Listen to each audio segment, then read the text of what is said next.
où vous devez commencer. Par exemple, vous n'avez pas terminé votre secondaire. Dans votre pays, bon, ça se nomme autrement. C'est baccalauréat ou quelque chose de ce collège. Attendez un petit instant. Collège et le lycée. Donc, si vous n'avez pas terminé un des deux, il faut bien sûr recommencer votre secondaire. Et le secondaire, vous allez faire l'enseignement aux adultes. L'enseignement aux adultes, vous êtes libre de pouvoir faire votre progression seul. Il y a bien sûr un enseignant ou plusieurs enseignants qui vous sont attitrés pour les cours que vous allez devoir suivre. Par la suite, vous avez votre diplôme d'études secondaires. Vous allez faire, comme je l'ai dit, une formation au cégep. Elle, pour être en enseignement, ce n'est pas nécessaire d'aller faire une formation qu'on dit technique, qui est de 2 ans. Une formation générale, ça peut être la bonne chose aussi, elle est de 3 ans. Pour ceux qui ne veulent pas passer par le cégep, il y a quelque chose de vraiment extraordinaire. C'est ça que j'aurais aimé vous le montrer. Je l'ai fait à l'Université Laval, qui est à Québec. Et c'est une formation qu'on dit...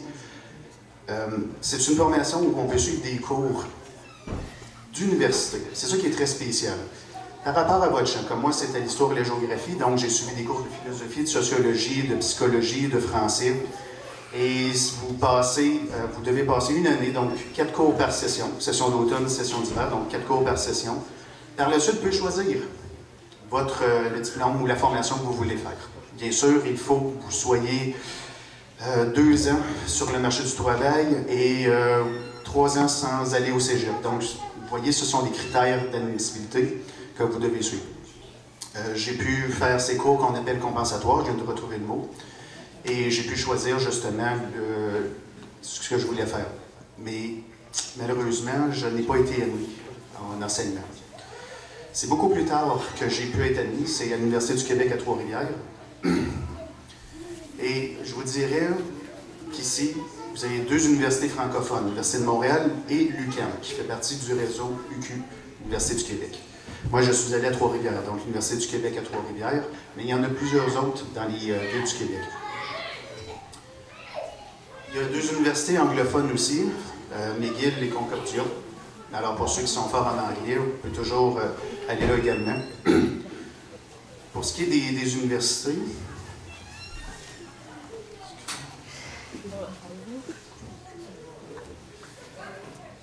je vais essayer de voir si je peux trouver les par l'UQAM, parce que c'est là que je fais mon certificat en enseignement, mon certificat préscolaire primaire. Alors, futurs étudiants. Vous voyez, je vous montre un petit peu où vous devez aller. Mais vous êtes libre de pouvoir aller chercher. Le plus important, quand vous voulez aller dans une nouvelle formation, c'est de faire des recherches. Donc, il y a Internet, mais il y a aussi des organismes qui vous aident. Comme moi, c'était Jeunesse Emploi, ça s'appelle le Centre Jeunesse Emploi. Et aussi, le gouvernement du Québec peut vous aider également. Alors, vous allez...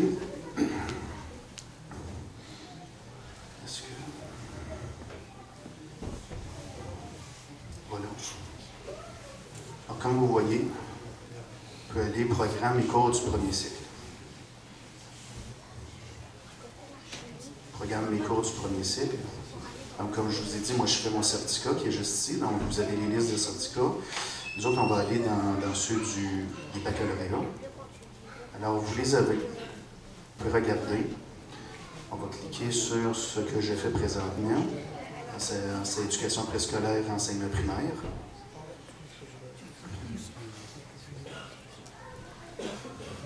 Voilà. Et de là, vous avez l'objectif. Vous avez la mission, donc qu'est-ce que vous devez faire? Très important, si vous retournez aux études, il y a un test de français. Donc, je vous suggère, puis je suis né ici, donc je suis francophone, et j'ai dû aller suivre des cours de français, parce que mon français était plutôt faible. Donc, en prenant plusieurs cours, ça vous permet de pouvoir vous présenter à ce test-là, d'avoir des chances de le réussir, ce qui a été mon cas.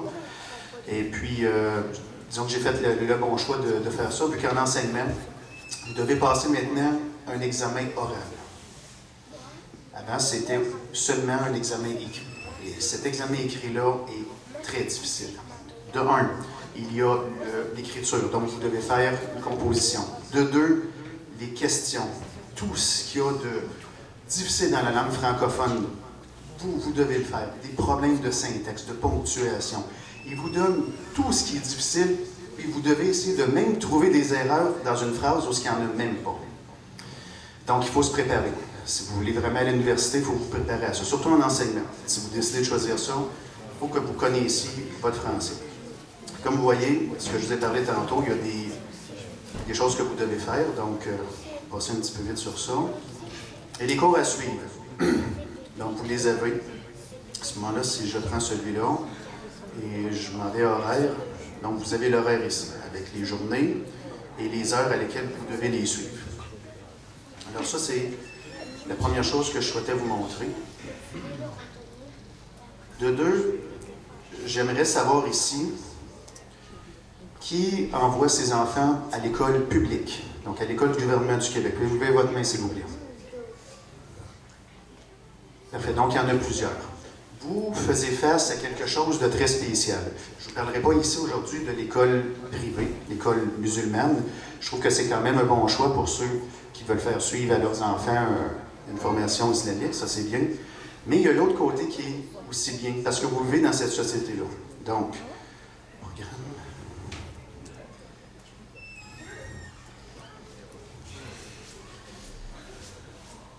programme de formation de l'École québécoise. Le sujet de conversation, c'est celui-ci en éducation. Même encore dans notre milieu, on en parle encore. Qu'on soit à l'école, qu'on soit sur le marché du travail, comme moi je suis enseignant, on a aussi ce programme-là, donc en français. Si on prend celui que j'ai fait, donc c'est l'univers social. On va ici. Donc, histoire et géographie, maintenant, c'est regroupé sous le titre univers social. Alors, vous allez voir le programme en tant que tel.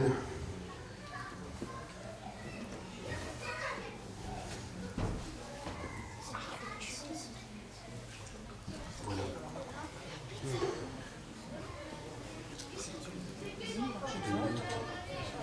Comment je vais essayer de passer vite. Donc, vous voyez ici qu'est-ce qui est important à suivre. Nos enfants suivent maintenant une formation selon les compétences. Donc, dans les évaluations, vous avez une liste qui vous dit tel cours, voilà telle compétence à pouvoir obtenir. Et c'est ça que vous voyez sur les bulletins. Et là, vous voyez que maintenant, il y a un bulletin unique. Je vais encore parler de lui, parce que c'est encore compliqué à pouvoir le comprendre. Je vais passer tout de suite à ma conclusion. Je pense que on en a encore pour longtemps avant de pouvoir comprendre cette nouvelle formation qui est déjà en branle depuis au-dessus de 10 ans. Je vais vous parler de ce qui se passe dans les écoles. C'est ma conclusion. La première chose à l'école québécoise, l'école publique, c'est violence, tolérance zéro. Donc, en tant qu'enseignant, si je suis à l'école primaire ou secondaire, la violence, que ce soit physique et aussi par la langue, c'est zéro. Et je peux vous dire que ça fonctionne. Il faut juste trouver la bonne méthode pour pouvoir le faire. Les enfants comprennent qu'on n'a pas le droit de donner un coup de poing, de pousser ou de dire méchanceté à quelqu'un d'autre. Et ça, il faut vraiment avoir le concours des parents aussi. Ça, c'est extrêmement important. Vous êtes les personnes, je vous dirais, les plus importantes. Parce que c'est vos enfants, c'est vous qui les élevez. Nous, on est là pour leur donner une formation qui va leur suivre dans toute leur vie ici au Québec. Donc, tantôt, il y a un frère qui a dit « J'ai vu aussi de la violence ici à la mosquée. » Moi-même, je le vois. Je viens ici assez souvent, je vois les enfants jouer, mais en se bousculant, en se donnant des coups de poing. Je pourrais vous donner mon opinion, mais je pense que vous êtes capable de voir par vous-même, vous êtes capable de réfléchir, parce que dans le Coran, on dit ceux qui sont dotés d'intelligence. Donc, ce serait important de voir si vous souhaitez ça ici, dans votre mosquée. Savoir si cette violence-là doit perdurer ici. Si on va à l'extérieur, surtout à l'école où ce ne sont pas des musulmans, ils l'appliquent. Donc, pour moi, c'est important que les jeunes, et c'est en leur faisant comprendre qu'il ne doit plus y avoir de violence, c'est faisable de pouvoir arriver à ce point-là. De deux, le fameux décrochage scolaire. Les jeunes d'aujourd'hui vont décrocher parce qu'ils n'aiment plus l'école. C'est aussi des parents de pouvoir leur faire aimer l'école. Bien sûr, il y a des matières qui sont beaucoup moins intéressantes. Comme nous, j'imagine que vous aviez des matières qui étaient moins intéressantes aussi. À ce moment-là, c'est à vous de pouvoir continuer, d'être avec eux, de prendre le temps, faire leurs devoirs avec eux, puis pour les rendre autonomes aussi dans leur vie. Décrochage scolaire, c'est aussi, peut-être que vous avez peur que vos enfants ne viennent pas ici à la mosquée. Puis, c'est pour ça que vous les amenez ici. Puis ça, je trouve ça vraiment très bien. Parce que beaucoup d'enfants aujourd'hui, c'est vraiment bien de voir ça. Et surtout ceux qui vont continuer à pratiquer notre belle religion, ça, je trouve ça encore mieux. Donc, pour terminer, l'enseignement, c'est un métier qui est exigeant. C'est comme avec vos enfants, c'est aussi simple de pouvoir leur présenter ce que vous devez enseigner et bien entendu de pouvoir les encadrer pour qu'ils puissent faire la vie qu'ils désirent. Et vous, par ce moment-là, vous terminez avec la belle formation islamique. Merci beaucoup. Merci, mon frère Guy. Merci beaucoup. Alors, en fait, c'est à vous de poser des questions. Si vous, en fait, voulez poser des questions, approchez-vous, parce qu'on enregistre comme ça, en fait, le message il sera plus bénéfique pour tout le monde, Inch'Allah. Oui, mon frère, viens. Oui. L'importance de l'anglais. L'anglais, c'est comment important si on a vraiment fait un choix par l'université pour l'anglais, là, ce serait quoi l'impact que ça aura sur notre cursus scolaire plutôt, puis dans les perspectives de travail, d'abord l'anglais, là, à Montréal et tout. C'est ça que j'aimerais savoir. Ici, à Montréal, l'anglais, c'est, je vous dirais, plus important qu'ailleurs au Québec. Moi, je viens de la ville de Québec et je dois vous dire que c'est presque entièrement francophone là-bas. Ici, à Montréal, les grosses entreprises sont ici. Si vous avez une facilité pour les langues, ça, je vous le dis tout de suite, allez l'apprendre l'anglais. C'est un de mes priorités pour bientôt, Inch'Allah, si Dieu il me permet, celui qui rentre dans ses mains, me permet de pouvoir l'apprendre. Si je peux aller enseigner, parce qu'il y a des commissions scolaires aussi anglophones. Et ces commissions scolaires-là nous aident également, si on a de la difficulté, à pouvoir l'apprendre, à apprendre l'anglais. Pour ta question, c'est important dans le marché du travail, comme notre frère l'a dit tout à l'heure, parce que l'anglais, c'est la langue internationale. Donc, ici à Montréal, pour une personne qui veut aller dans une sphère qui est vraiment internationale, vous n'avez pas le choix de pouvoir parler l'anglais. Parce que les clients, eux, s'ils parlent des centaines de langues qu'il y a partout dans le monde, la langue commune, c'est l'anglais. Donc, c'est pour ça que c'est important. Est-ce que j'ai bien répondu à ta question? Je vais avoir la réponse du frère docteur Wachar. Non, plutôt docteur, on va faire le tour. Qu'est-ce que vous en pensez, en fait, de l'anglais? Est-ce que c'est une matière importante pour être médecin, que ce soit pendant les études, après les études? Ah oui, bien sûr. C'est un outil vraiment de renseignement important, par exemple. On vit dans une hémisphère vraiment anglophone, vraiment, si on peut dire, vraiment, si on voit vraiment sur le plan nord-américain.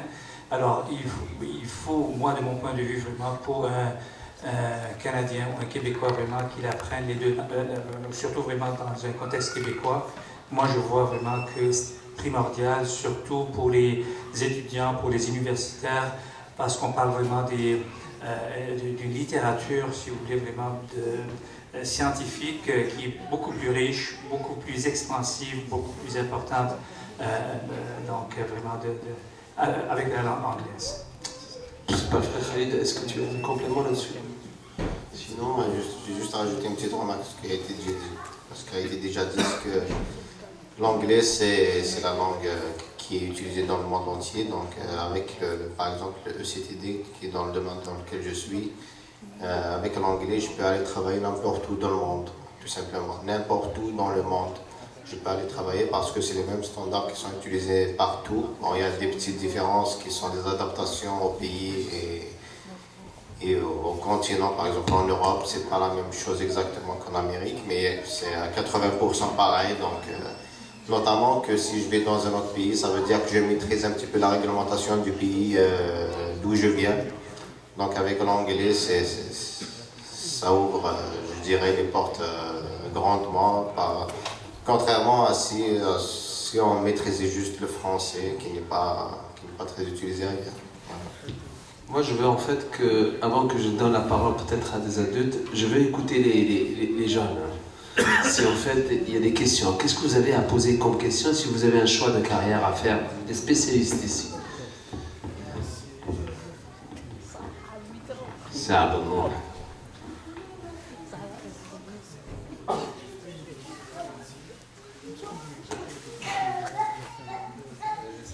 C'est à propos du domaine de la médecine.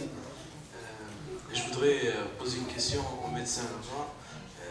Quel conseil pourriez-vous me donner? Moi, je suis au secondaire et je voudrais savoir comment dès maintenant me préparer pour le futur. Pour avoir des chances pour faire médecine. Très bonne question, c'est la star d'aujourd'hui. C'est le centre. Les bonnes réponses aujourd'hui. Maintenant, il pose une excellente question aussi. Oui. Bon, c'est ça. La formule magique vraiment est composée de deux ingrédients, si vous voulez, deux composés ou deux parties. Première partie, vraiment l'hygiène de vie, qu'on vient vraiment de souligner. Très important parce que vraiment dans n'importe quel domaine, et surtout dans les sciences, ça prend vraiment de la discipline. Ça prend vraiment un bon contrôle de vos plages d'horaire. Ça, c'est très important. Alors, ça prend une certaine maîtrise vraiment de votre mode de vie. Votre sommeil, prendre bien soin vraiment de votre corps, faire l'exercice, ça c'est très important. Moi, je trouve vraiment, et la spiritualité, comme on a dit. Deuxième chose, il faut que vous fassiez vraiment un choix éclairé. C'est-à-dire, est-ce que vous voulez vraiment passer vers la médecine? Est-ce que vous voulez faire vraiment la médecine ou d'autres choses?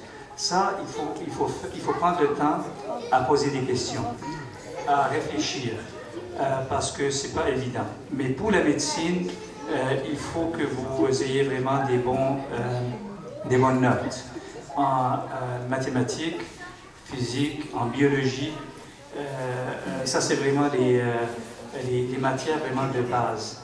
Et puis, surtout vraiment la langue française aussi, parce qu'il faut vraiment réussir dans la langue. Alors, c'est ce que je vous conseille vraiment de faire, et de prendre ça en considération. Pourcentage? Pourcentage de quoi? Une note. Ah, bon, moi, malheureusement, je ne pas. C'est ça. Peut-être Guy peut vous éclairer là-dessus, par exemple, pour les notes, plus que 90%. Je te dirais que va sur Internet, puis va voir exactement là, à l'université, c'est quoi le barème pour pouvoir passer. Parce qu'il y a un certain pourcentage que dans chaque programme qui est inscrit. Donc, vous pouvez passer, si vous avez 70% de moyenne, vous pouvez vous inscrire 80%. Puis aussi, que la médecine, autant que l'enseignement, c'est contingenté. Ce qui veut dire qu'il y a un nombre limité de places. Donc, le plus important pour toi, tu es en quel secondaire, à quel niveau? 3. À partir de ce moment-là, il faut que tu aies les meilleures notes possibles. Parce qu'au cégep, ils choisissent, puis c'est ça qui est dommage, c'est qu'ici au Québec, les enfants qui font énormément d'efforts, mais qui n'arrivent pas, comme d'autres enfants, à avoir des notes qui sont très hautes, ils regardent les notes. Ils ne regardent pas l'effort qu'on donne. Et ça, c'est très dommage. Donc, en ayant une classe, que ce soit au primaire ou au secondaire, je vais donner une note pour l'effort. Si j'ai un enfant qui a 50%, puis que c'est la note de passage est de 60, je vais le faire réussir. Parce que j'ai vu qu'il faisait des efforts. La réforme qui est ici, vous avez vu un petit peu, je l'ai faite défiler. Ça permet aux enfants de pouvoir progresser selon les compétences.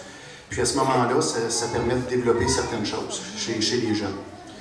Alors, c'est pas juste absolument que tu puisses aller voir sur Internet les notes de passage. Qu'est-ce que tu as besoin face à ça? Si dans telle université, les étudiants doivent avoir 90 et plus, c'est à toi au cégep de performer puis d'avoir... mais en tant que médecine, ce que je sais, c'est assez élevé comme barème. En fait, pour répondre, la cote, ce qu'ils appellent la cote R, ça prend une cote R au moins 33%, 33 sur 40, pour accéder, on parle des corps de tout ce qui est corps médical, que ce soit médecine, pharmacie, dentaire. 33% et c'est contingenté, c'est-à-dire que tu puisses être éligible. Après, il y a des filtres. Parmi les filtres, il faut que tu fasses, je pense que c'est la préparation à faire, c'est du travail communautaire. Si tu n'as jamais fait de travail communautaire, oublie parce qu'ils vont être éliminés tout de suite. Il y en a qui ont eu 38 de code R et ils ont été éliminés. J'ai des enfants en fait qui n'ont pas fait malheureusement aussi, donc ils n'ont pas réussi. Mais ils connaissent des amis qui ont eu 38 de code R sur 40. Vous savez qu'est-ce que c'est 38? C'est 95% qui ont été éliminés parce qu'ils n'ont pas fait de travail communautaire. Et ça, c'est un des aspects que le docteur Bachar Solh, il avait précisé tout à l'heure. Et maintenant, la mise en place des études sur médecine, c'est pas juste des machines qu'ils veulent produire, ils veulent produire des médecins qui ont du cœur, qui connaissent ce que c'est le travail communautaire. La corde sensible, le terrain de compassion, d'aller la chercher. Donc ça, c'est très important. Un des aspects aussi, tout ce qu'il a expliqué le frère tout à l'heure, la maîtrise des langues, la maîtrise de la communication. C'est très important, je pense que Dr Bachar Solh en a parlé aussi. La maîtrise, parce que qu'est-ce qu'il va y avoir? Il va y avoir un filtre aussi au niveau, tu as eu la cote R, 35 sur 40 par exemple, tu as passé le filtre de travail communautaire, mais pendant l'entrevue, il pose beaucoup de questions pour voir la personnalité, le côté personnel, le côté interpersonnel, le côté communication. Alors je peux dire que nos enfants souvent, ils n'ont pas ces skills, cette compétence, comme on peut dire, en termes de compétences linguistiques, comme il disait tout à l'heure. Il a dû imaginer un Québécois qui reprend des cours de français.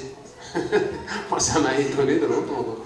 Est-ce que nous, on a cherché à améliorer notre français? C'est vrai que c'est quelque chose qu'on trouve qui est très contraignant aussi.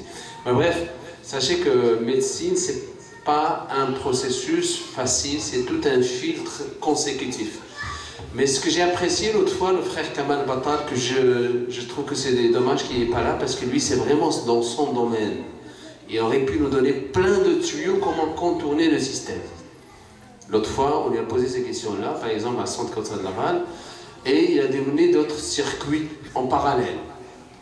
Mais sauf qu'il dit, les circuits en parallèle d'aller faire par exemple, je ne me rappelle plus le docteur Bachar, mais il a parlé en fait de circuits d'aller faire des études universitaires et de revenir à travers de biochimie ou quoi, et de repasser des examens, ou d'avoir des bonnes notes. Je ne me rappelle plus, je ne suis pas l'expert, mais apparemment ce qu'il a dit, la nouvelle politique maintenant, c'est de privilégier le circuit normal via les cégeps. Et maintenant, il y a moins de personnes qui vont être admises à travers le circuit parallèle comme ça.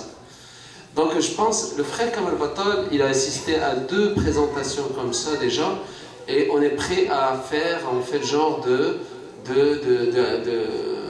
centre ou d'association qui va être à l'écoute d'orientation pour nos enfants. Je pense que c'est très important. On a plein d'informations qu'on ne connaît pas. Surtout quand on vient nouvellement ici et le train il passe.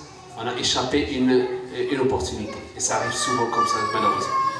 Donc lui, il connaît très bien tous ces rouages de l'intérieur.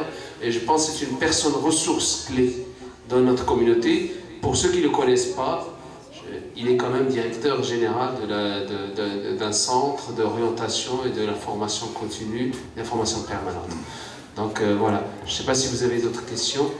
On va prendre... Pendant ce temps, tu vois, j'ai trouvé le programme de médecine. Et ce que tu dois faire, tu l'as ici. Vois-tu, tu dois avoir la biologie 301, 401 ou 2 cours de biologie humaine. Tu dois faire ta chimie 101, 201, 202, tes mathématiques 103, 203, ta physique 101, 201, 301. Tu vois?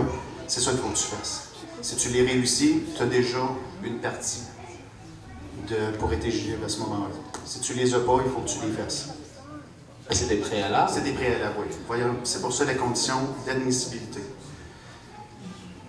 Puis ça, j'ai trouvé ça sur l'Université de Montréal, donc année préparatoire pendant 1 an de temps. Puis là, à ce moment-là, vous pouvez lire exactement tout ce que vous avez à faire, satisfaire aux conditions suivantes, donc vous avez tout ça également.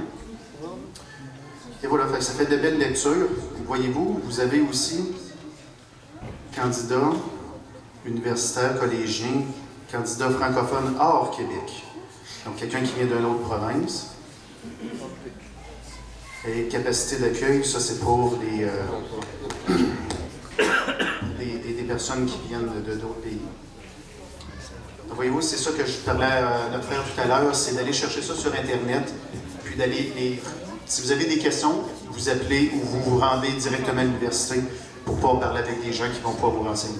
Debout, debout. Elle va nous poser une question. Debout, ma fille. Hein? Tu t'appelles comment? Je m'appelle Lina. Masha'Allah. Alors, c'est quoi ta question? Je veux devenir médecin et je veux savoir c'est quoi les matières que je dois travailler. Masha'Allah. دايما تكون médecin إن شاء الله. يا ربي يا ربي تكون médecin إن شاء الله ولكن بغيناك تكون médecin pour les femmes, ok? Gynécologue, parce qu'on manque de gynécologues. Est-ce que vous connaissez le docteur Tsou? Vous connaissez pas le docteur Tsou, donc parce que ما ولدتش. والدكتور تسوى صاحبي شكون اللي كيعرف شنو عليها ولا كو راه هبطت حتى لاسونسور تقريبا كلهم بالحجاب كيمشي عند واحد الشيويه ولا شنو تسو والله كيقعدوا الناس في الكوريدور كيتسناو باسكو سي اون دي فام كو la majorité des femmes musulmanes pour être suivies par une femme et qui donne de l'intérêt, qui suit bien les patientes, effectivement. J'ai connu ce processus-là il y a 5 ans, donc Wallah, on en manque. Donc, Inch'Allah, Lina, tu dis? Tu t'appelles Lina, c'est ça? Inch'Allah. Alors, c'est quoi la question? Tu veux savoir comment faire pour réussir? C'est la même question qu'il vient de poser à Abdullah. Il faut travailler fort et demander à Allah de t'aider. Et donc, il y a la compte R, je sais ce qu'il me dit, la compte R. 35%, il faut avoir 35% compte R. Mais la question qu'on va poser au docteur Bachar, je pense que c'est ça qui est intéressant. Toi, je vois que tu portes hijab. Est-ce que, Inch'Allah, une petite fille comme toi, si elle va grandir par la suite et elle va garder son hijab, est-ce qu'elle aura des chances ou aucune chance pour être médecin? Je pense que c'est la question qu'on va poser au docteur Bachar. Qu'est-ce que vous en pensez, docteur Bachar? Je suis très optimiste. Elle a beaucoup de chance, Inch'Allah. Beaucoup de chance. Beaucoup de chance. Et comme tu as dit, Mohamed, je pense vraiment que ça prend c'est ça, l'enseignement un peu du Coran.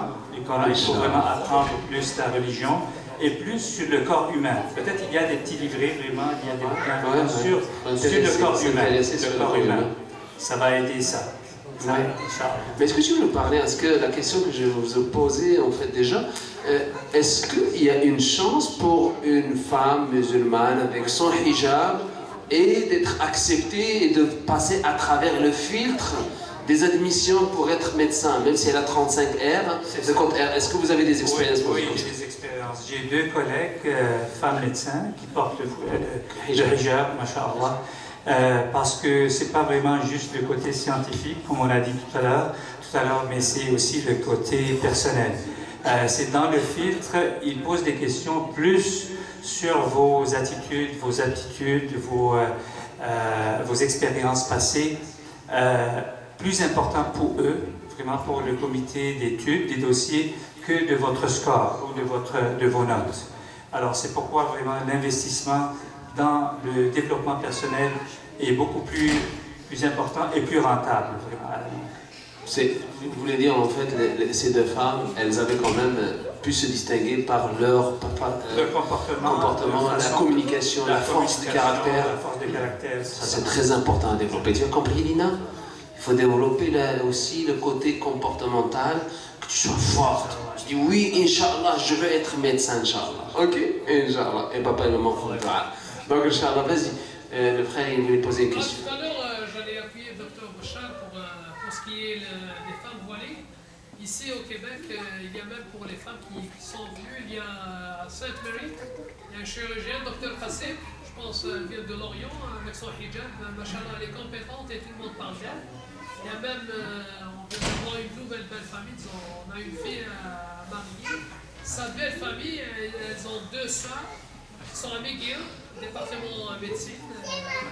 Elles ont réussi en fait à McGill. Je ne sais pas si elles sont nées ici, mais elles ont fait le cursus scolaire ici. Elles sont venues à McGill.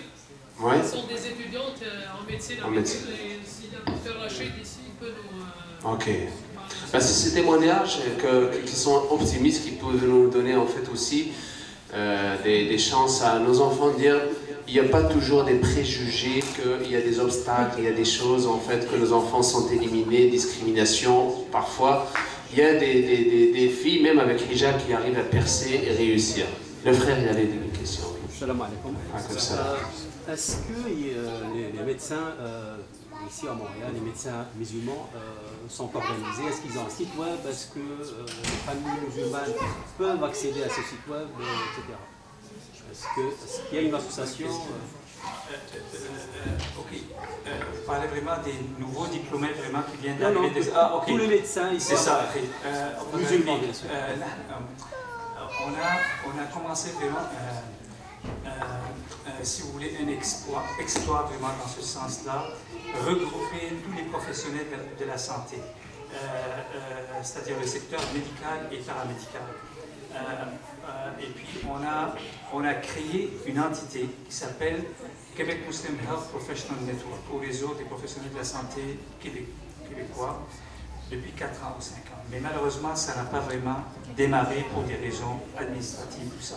Mais maintenant, alhamdoulilah, il y a à peu près quelques mois, il y a des nouveaux gradués, un dentiste, un pharmacien, je suis avec eux présentement aussi, sont des jeunes qui viennent vraiment d'être gradués.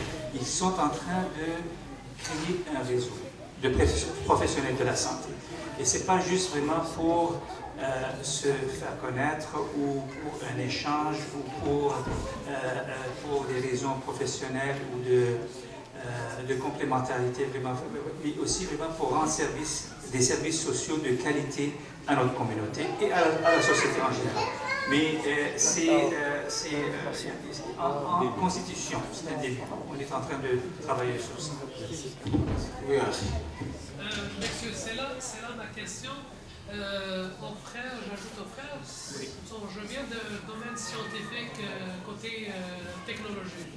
Ce que j'ai remarqué depuis ma présence, ici, ça fait 12 ans que je suis au Québec, que nos frères musulmans, que ce soit dans les universités, je connais pas mal, une centaine de professeurs venant à travers le monde, des compétences, les meilleurs profs au Québec, les meilleurs profs au Canada.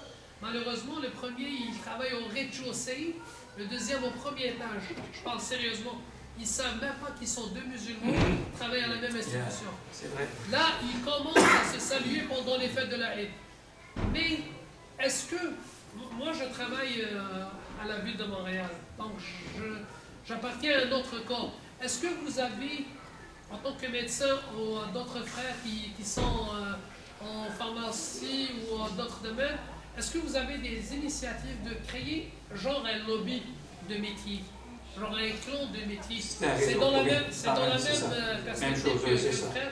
Malheureusement, quand on prend le TS, il y a un nombre de profs musulmans que je vous le confirme que 90% ne se connaissent même pas. C'est vrai. À Polytechnique, absolument. La même chose. Absolument. À l'Université de Montréal, encore pire. À l'école polytechnique, ceux qui vont faire la salat al-Jumu'ah Polytechnique se connaissent. Ils se connaissent juste pour la prière. Oui, ben déjà, il y a un lieu de rencontre une fois tous les vendredis. Pour les gens témoignent, je suis été là. Bon, oui, ça, c'est un besoin essentiel et vital de créer des organismes professionnels, communautaires, à l'intérieur de la communauté, qui s'ouvrent, qui rendent vraiment service. Ça, c'est très important. C'est un autre niveau, mais il faut vraiment avancer dans ce sens-là. Moi, je pense que ce qui est très important, sincèrement, ce qui est spécial pour le Québec, il faut le dire. Je pense pour avoir vécu, chacun de vous, il a vécu une certaine expérience. Le travail, l'emploi ici, un grand pourcentage fonctionne comment? Par réseau, par référence, par connaissance. Et notre réseau, il est déficient ou inexistant. On n'en a pas. On n'en a pas de réseau. Et ça, c'est un grand problème. C'est que chacun de nous, il vit une mauvaise expérience pour trouver un emploi, mais dès qu'il trouve l'emploi, il oublie toute la communauté. Et ça arrive souvent comme ça. Le problème, il est là. Je vous donne un autre exemple à l'extrême. La communauté juive. Est-ce qu'on est capable de faire comme aux autres? Tout le monde dit qu'ils réussissent et réussissent. Est-ce qu'on est prêt à faire comme aux autres? Vous savez qu'est-ce qu'ils font? chaque nouvel immigrant ou chaque nouveau gradué, il l'installe. Toute la communauté le prend en charge. C'est très important. La communauté, lui, s'il est un avocat, il lui paye une place d'avocat. Il l'installe. Mais il reste redevable pendant toute sa vie 15%. Est-ce qu'on est capable de faire ça? ولا غادي ديري l'avocat مشات ل 15%, النهار الاول ما تشوفهاش. ايوا نكونوا صراحه. C'est comme ça qu'ils réussissent. Alors, je connais des gens qui sont très impliqués dans la communauté que je vis. Ils m'ont dit, j'ai jamais vu de solidarité. C'est un musulman qui m'a dit. Il m'a dit que je travaillais avec eux. J'ai jamais vu des liens de solidarité aussi forts que dans cette communauté-là. Et pourtant, notre religion ne parle que de ça. C'est une mouchkine.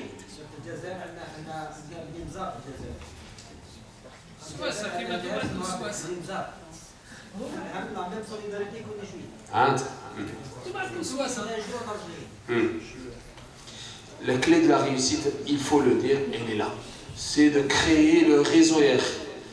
Vous parlez du réseau pour les dentistes, les médecins. Réseau, moi je dis général. Les Français, dès qu'ils trouvent un emploi, ils amènent toute la gamme des Français. Ils ont un réseau très fort, les Français ici. On a la langue, on a le din, on a beaucoup de valeurs, mais quand il s'agit de travailler pour Hadachok, on est très difficile. Oui, c'est la même chose aussi en enseignement. Il y a plus de nos sœurs qui font enseignantes que de nos frères. Et malheureusement, j'en rencontre peu de nos frères musulmans qui décident de faire enseignement. Et à cause de ça, disons qu'on est un peu à part des autres. Mais moi, quand j'ai un contrat pour toute l'année, si je vois de nos frères qui viennent faire un remplacement, je vais essayer d'aller pouvoir leur parler à ce moment-là. Mais on a bien sûr nos pages horaires, on les brille avec nos élèves, mais il faudrait avoir beaucoup plus d'enseignantes. C'est comme je l'ai dit tantôt, c'est la base avec nos enfants, pour leur montrer. Donc, si certains frères ici, certaines sœurs veulent envoyer leurs enfants comme enseignants, mais peut-être, Inch'Allah, d'ici plusieurs années, on va pouvoir partir quelque chose dans le réseau public, qui est important aussi, parce que plusieurs de nos frères envoient leurs enfants aussi dans le réseau public.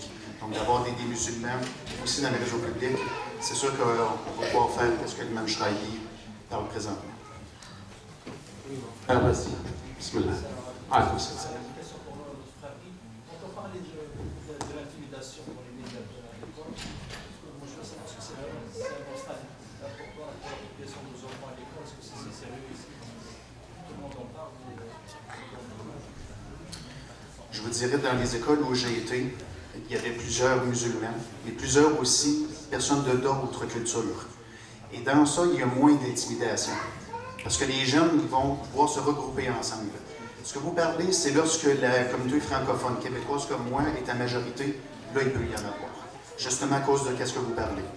Donc, c'est important de savoir que, en tant qu'enseignant, lorsqu'on s'en va dans une certaine sphère, plusieurs emplois, vous allez retrouver ça.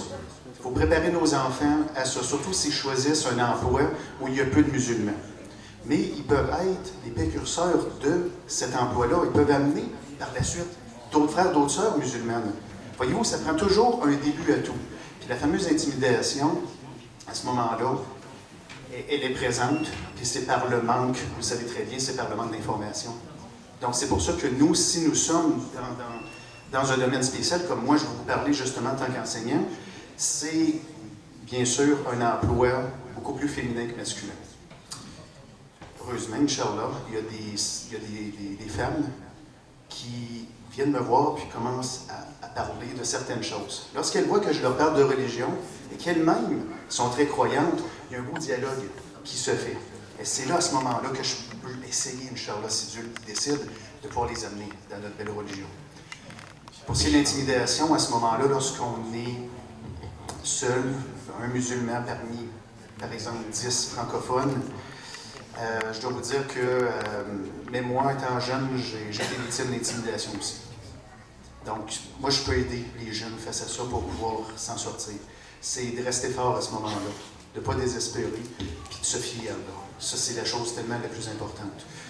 Est-ce qu'il y a une autre question que vous avez dessus? Oui, en fait, il veut poser... il faut qu'on termine dans 5 minutes maximum. Vas-y.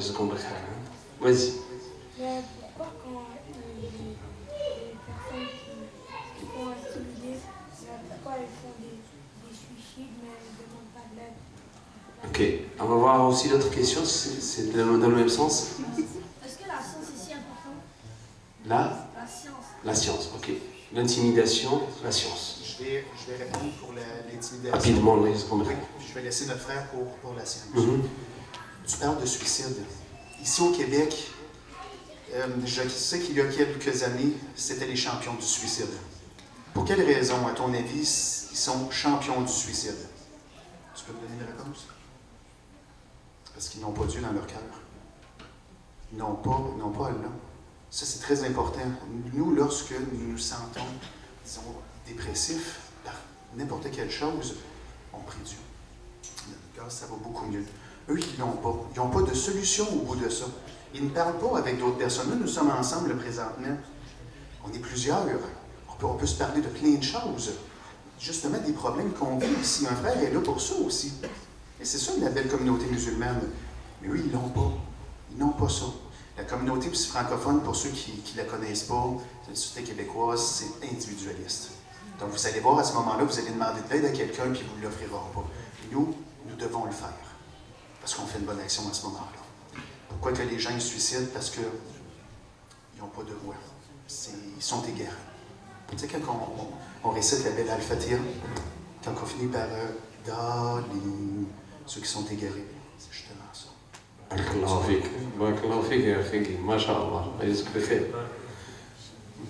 Pour la science, alors il y a la science naturelle, la science sociale. La science, c'est la connaissance. Alors il faut se connaître, il faut connaître vraiment, c'est ça, il faut avoir une certaine connaissance vraiment sur notre corps, sur notre culture, sur l'environnement. Et le but de la science, pourquoi la science est importante? Parce que ça nous rapproche, en tant que musulmans, d'Allah subhanahu wa ta'ala. Mieux qu'on est scientifique ou qu'on connaisse mieux vraiment la chose, qu'on s'approche d'Allah subhanahu wa ta'ala. La science est très importante.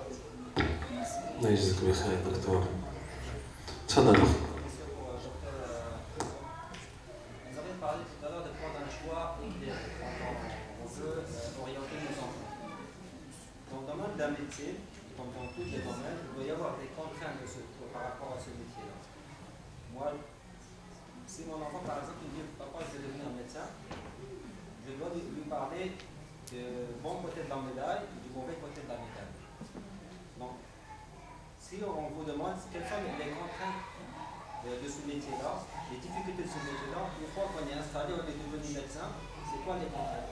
Peut-être que moi, je peux dire à mon enfant, il y a le problème de l'éloignement. Tu ne vas pas travailler, la première année, tu ne vas pas travailler à Montréal.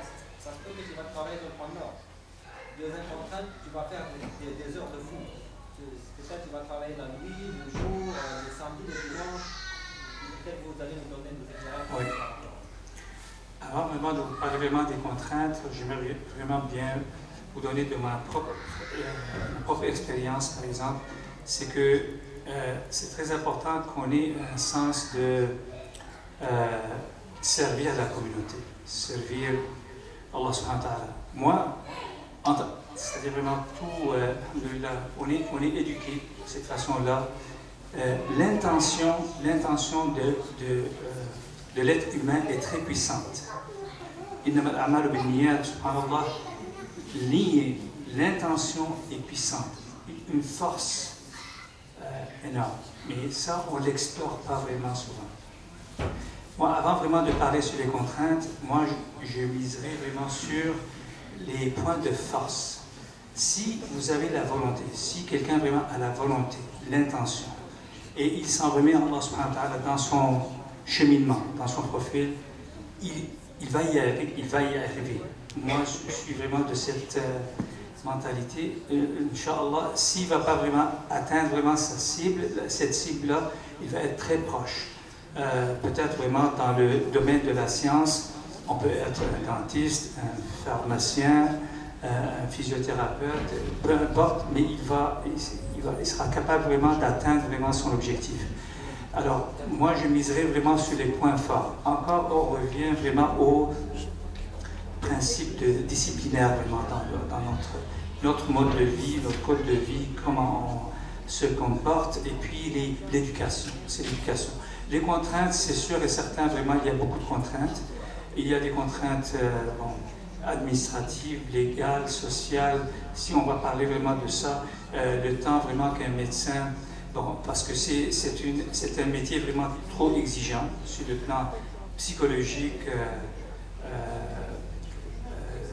et puis mental, ça c'est vraiment très exigeant. Mais c'est pourquoi il y a à un moment donné, vraiment, il y a beaucoup de médecins, il y a un certain pourcentage de médecins, comme tout le monde, ils peuvent vivre vraiment des moments difficiles sur le plan de leur santé mentale et physique, et surtout vraiment psychologique, mentale, parce qu'ils s'épuisent. Alors si on ne mène pas vraiment un mode de vie équilibré, c'est-à-dire c'est pourquoi vraiment, moi, dans ma pratique, les gens qui viennent me consulter, parfois vraiment pour des problèmes qui relèvent d'un épuisement professionnel ou d'une fatigue d'origine indéterminée, il faut, pour l'être humain, pour qu'il mène une vie équilibrée, il faut qu'il cherche le ressourcement minimum dans toutes les sphères principales de la vie, c'est-à-dire spirituelle, physique, psychologique, mentale. Il faut avoir un minimum d'entraînement, si on peut vraiment faire un entraînement spirituel, physique, mental, culturel, communautaire. Et moi, je vous dis vraiment que, subhanallah, dans l'enseignement de l'islam, il y a une partie qu'on oublie ou qu'on néglige, c'est la partie vraiment de la bienfaisance. Les actes de bienfaisance, le bénévolat. Le bénévolat, ça rapporte beaucoup de santé à la personne en général, et puis pour les médecins, parce qu'ils versent vraiment dans le domaine plutôt vraiment des conseils, mais ils s'oublient eux-mêmes, par exemple. Donc, ça, c'est vraiment une contrainte au niveau personnel. Je vais rajouter un petit quelque chose. Je suis papa d'une petite fille de presque 2 mois. Puis ce que je vous conseille aussi pour vos enfants, encouragez-les. Soyez là pour eux autres. Lorsque vous avez du temps, soyez avec eux autres. Parce que c'est sûr que, comme notre frère l'a dit, il faut passer par les points positifs pour commencer. Il ne faut pas vous les décourager. Il faut montrer le bien dans ce métier-là. Parce que c'est ça qu'ils veulent faire. Ils sont vraiment sûrs de vouloir le faire. Et ça, je vous dirais, ce ne sont pas tous les enfants qui ont la certitude de vouloir faire ce métier-là. S'ils sont sûrs, encouragez-les. Poussez-les à faire ce métier-là. Puis lorsque ça va être très difficile, bien, vous allez être là pour eux autres. Je crois que les parents, comme je vous ai dit, c'est les personnes les plus importantes chez un enfant. C'est extrêmement important que vous soyez là. Dans la société québécoise, malheureusement, les enfants sont laissés à eux-mêmes, plus souvent qu'à leur tour. Donc, les enfants, comme le petit frère a dit, peuvent se suicider, peuvent aller prendre de la drogue, peuvent aller dans des gangs de rue, etc.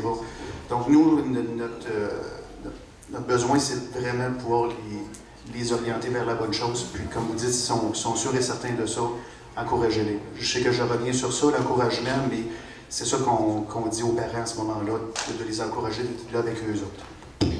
Moi, si vous permettez, on va conclure là-dessus. 3 points. Le premier point, en fait, c'est les bénévolats. Je reviens sur ce qu'il a dit le frère Dr. Sharon Bachar. Souvent, en fait, aussi, on n'est pas présent.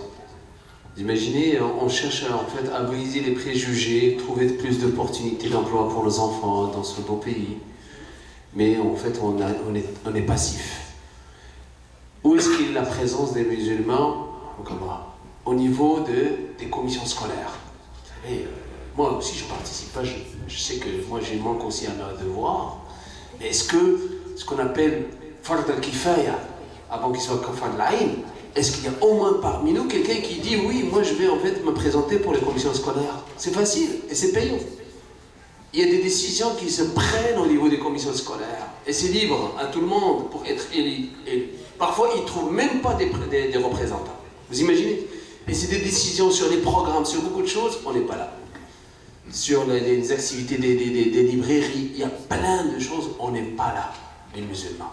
C'est vrai qu'on est une communauté jeune et chacun, il travaille un petit peu à satisfaire ses premiers besoins personnels.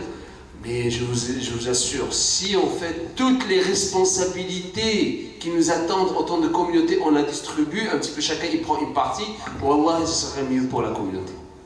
Mais souvent, comme je vous ai dit, on n'est pas là. Et la deuxième chose, le deuxième point en fait, l'aspect de... Ces deux derniers points, c'est pas moi qui les ai présentés, c'est le frère Kamal Battal qui n'est pas là malheureusement aujourd'hui, mais qui en a fait mention. Je vais les rappeler pour vous. Ce qu'il disait en fait, la régionalisation pourrait, comme vous avez dit tout à l'heure, c'est pas une contrainte, mais ça peut être une opportunité d'emploi. Surtout en médecine. Dans les comtés éloignés, c'est vrai que tous les Québécois de souche ne vont pas en fait s'installer. Mais ça peut être un tremplin et de retour par la suite. Ça peut être une option. La deuxième point qu'il a mentionné, moi que j'ai gardé dans ma mémoire, c'est, il dit, il a visité en fait les opportunités d'emploi et de carrière